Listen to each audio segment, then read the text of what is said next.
I had the same problem with the jack. I know. Go low, they said. It'll be fun, they said.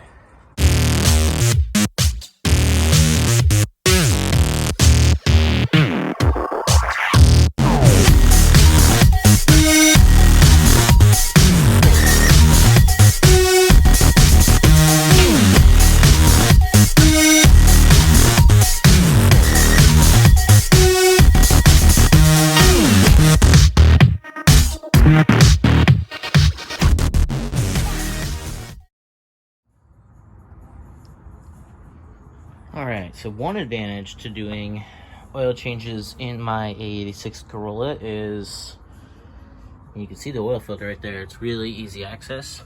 And also, I can literally reach, and right here, my finger's touching, is my drain plug.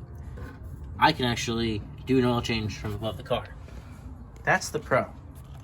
The con is I can't fit a drain pan under my car anywhere.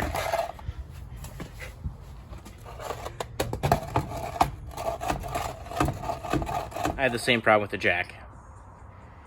I know. Go low, they said. It'll be fun, they said. So I actually made a pair of these ramps, which are just a 2x4 ramped up, and then used some of the cutoff material there as like a stopper, so I can get my car up almost 2 inches off the ground, and then I can sneak a pan and I can sneak a jack underneath certain parts.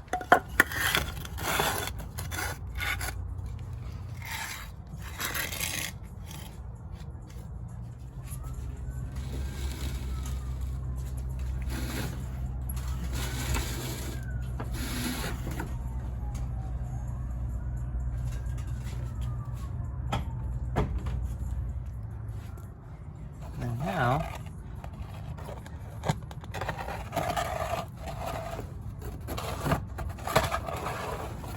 sneak that through. Now the problem with that is now the car's on an incline, which means the oil pan's on an incline. There's a sump, so most of the oil would drain, but because it's leaned back, you're still gonna have a good amount that is caught in a corner of the oil pan. So I gotta push the car back off the ramps with my drain pan under the car. Yeah.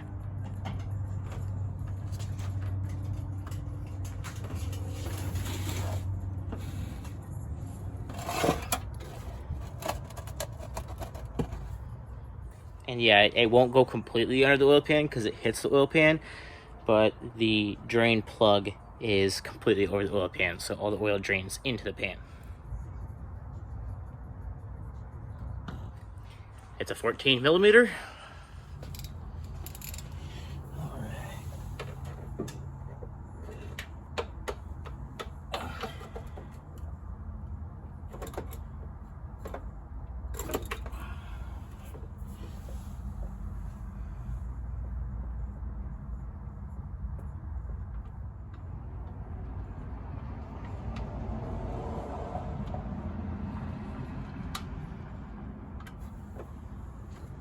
And I'm pretty sure there's a challenge about not getting your hands oily. Yeah. Suck it.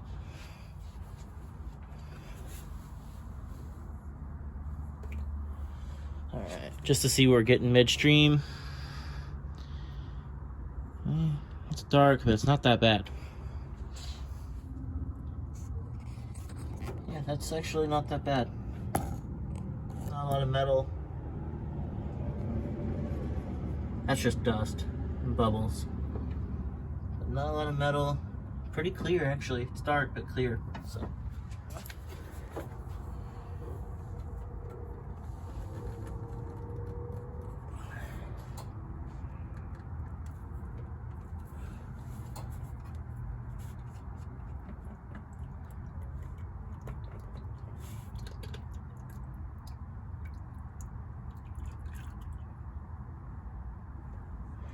Okay, that's the first time I've ever had oil come out of this.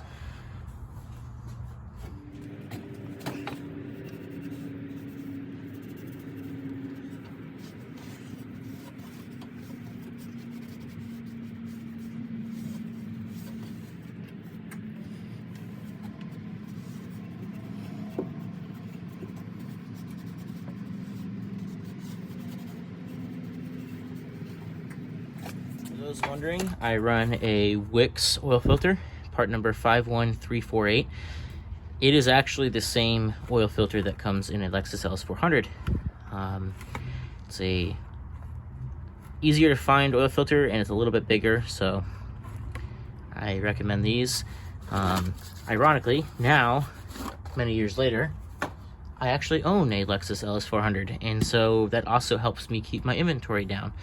I also use this filter in my Scion XB because it was the same size. It's all the same thread pitch.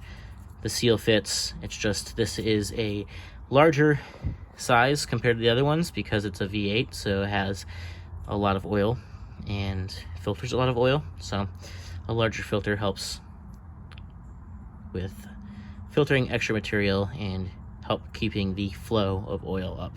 So that's what I run. Make sure when you do this that you wet the seal, the gasket here, with oil. Some people use, it doesn't really matter, I guess. I like to use just fresh oil that's got no metal deposits in it so that we don't tear up our seal.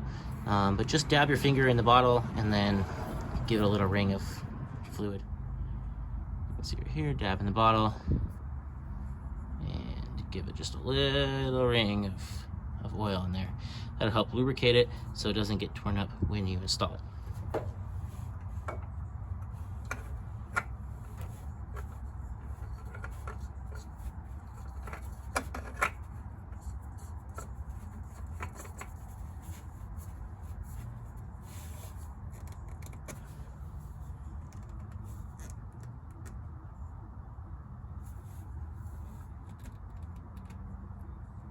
And hand tight is all you need. All right, so we've got our oil drained, we've got our new filter on, and time to put the drain plug back in.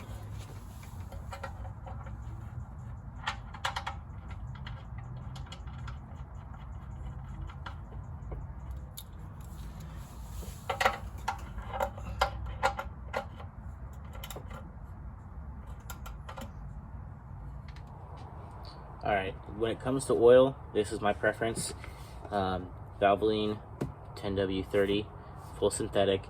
The manufacturer, Toyota, actually recommended 5W30 for this motor, but because I am in Phoenix, Arizona, it's a lot warmer of a climate, I don't really have to worry so much about the oil thickening up more than necessary in cold climates, because it really doesn't get that cold here. So I run 10W30 full synthetic Valvoline. I trust Valvoline wholeheartedly, and we can get into the whole brands or whatnot discussion on what's higher quality, what's lower quality. Truth of the matter is, as long as you run a decent quality oil and you change it regularly, that is going to do a lot more for your engine than brand loyalty. Again, though, I am also saying that I'm loyal to Valvoline, but it's a good, trusted brand. It's been around in a lot of forms of racing. It's been proven. A lot of race teams run it.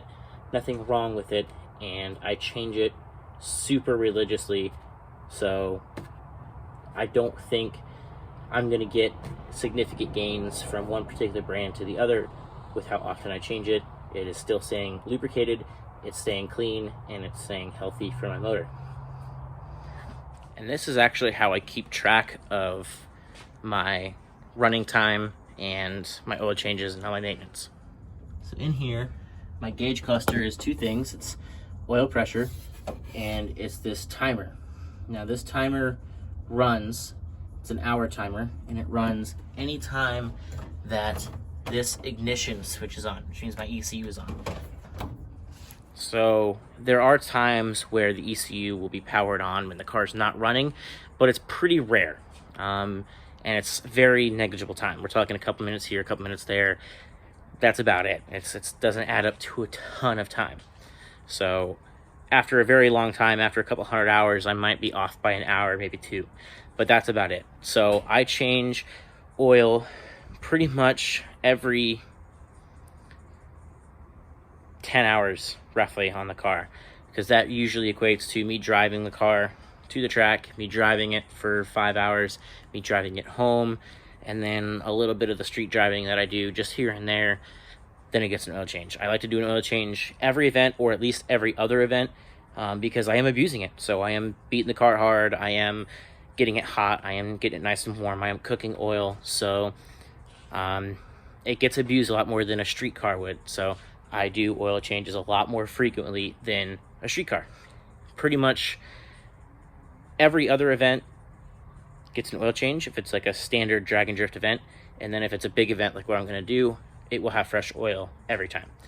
And since I'm getting ready to go to the tuner, we put the fresh oil in it, it'll get tuned with fresh oil, then I'll do the event, and then when I get back from the event, another oil change. It's going to get all fresh fluids and a fresh filter. Just make her happy, keep her happy.